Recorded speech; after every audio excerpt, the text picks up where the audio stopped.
Well, a number of roads, camps, and also roads have been closed here at the Kruger National Park due to the flooding that has been happening here. The rain continued to persist and continue to pour here in Mpumalanga and parts of Limpopo. That's why now the management here at the Kruger National Park has actually issued a warning to visitors that are coming here, and also they continue to monitor the situation as it continues. Let's now bring in the head ranger here at Kruger National Park, Kathy Dreyer, just to speak to us about the rain that we're currently experiencing. Just talk to us about which camp so far has already been closed and which one are you currently monitoring, and roads and also gates. Thank you very much for the opportunity to update everybody about what's happening in Kruger. To date, the far north of the park has been the most impacted. And so as of now, this current moment, access is very limited, or there's no access from Mopani northwards. So the camps, the smaller bush camps in that region have been closed. People who are familiar with Sereni Camp, Shimuweni Camp, Battalier Camp have been closed, as well as Shingwetsi Camp, which is one of the largest camps in the park. And that's just because of the persistent rainfall there, which has led to an inundation of water. Every stream is flowing, the floodplains have become inundated with water, and we monitored carefully the level of the Shingwetsi River before deciding to move people from that accommodation. So that part of the park still remains closed. All of the smaller bush camps in the park have been closed as a precautionary measure, as have all of the trails camps across the park. So those are the remote, smaller bush camps. And that was just precautionary before, as we began to understand what was developing with the rain.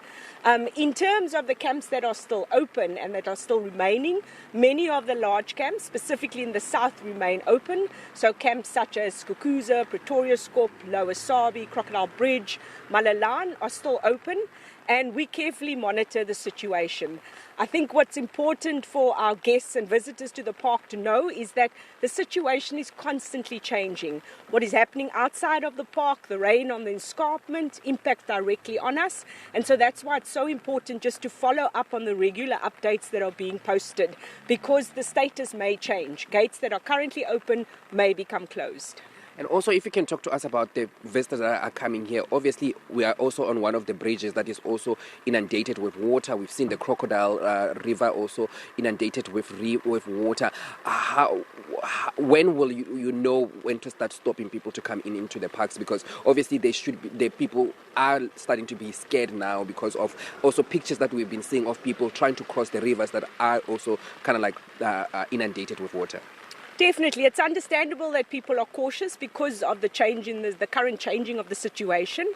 As it currently stands, there is a disaster management committee that carefully evaluates what is happening across the park, and sections of the park that remain open and the roads that remain open, mainly the tar roads, are because these are safe to access by guests. So currently we are allowing visitors into the park with the awareness that all of the gravel roads in the park are closed.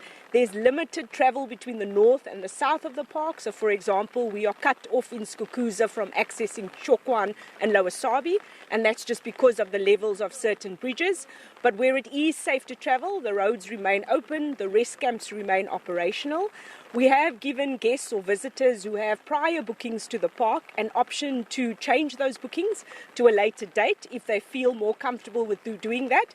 But we do still have a lot of guests and visitors visiting the park.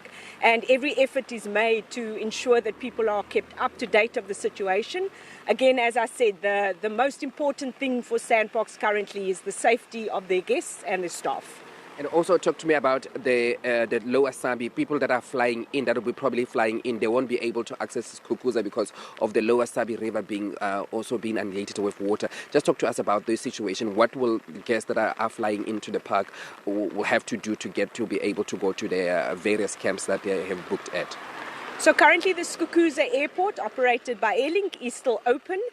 Guests are being accommodated across the Shalati train bridge. So there's an arrangement on the north and the south for guests to be taken across this bridge and then transported to the airport.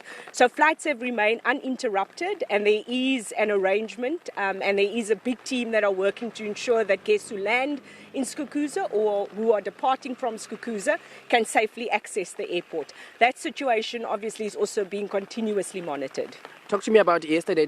I saw a rhino that was rescued. It was about to be taken over by the water situation. Are we seeing a lot of animals actually being trapped in these waters that are also continue to be here in the park?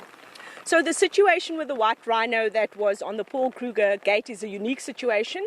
It was an animal that was involved in a fight in one of our neighboring reserves and came across into the Kruger National Park not too long ago.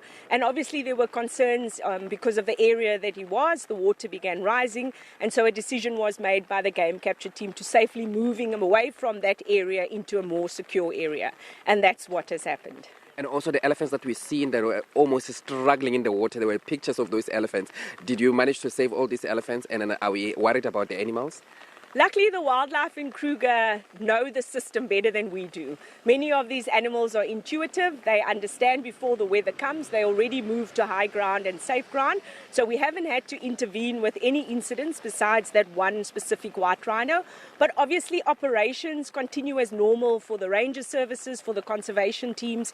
So all aspects of what is happening in the park is constantly being monitored. Thank you so much for speaking to us. Okay, you want to say something? Can I say something?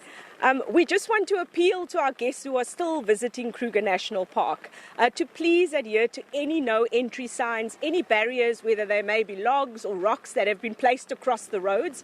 Those are placed to ensure the safety of the guests. Those roads have been closed for a reason. And we also appeal to a guest to not try and cross any bridges that are flooded. Any bridges that are covered in water or where you advise not to cross, please, we ask people to just exercise caution and to understand that those entry or those points that are closed are done so for their own safety. Thank you so much for speaking to us. That was Kate Drea speaking to us about the situation here at the Kruger National Park. They are monitoring all these roads and also all these camps, especially now that the rain continue to pour here. There are expectations that this rain will continue until the weekend.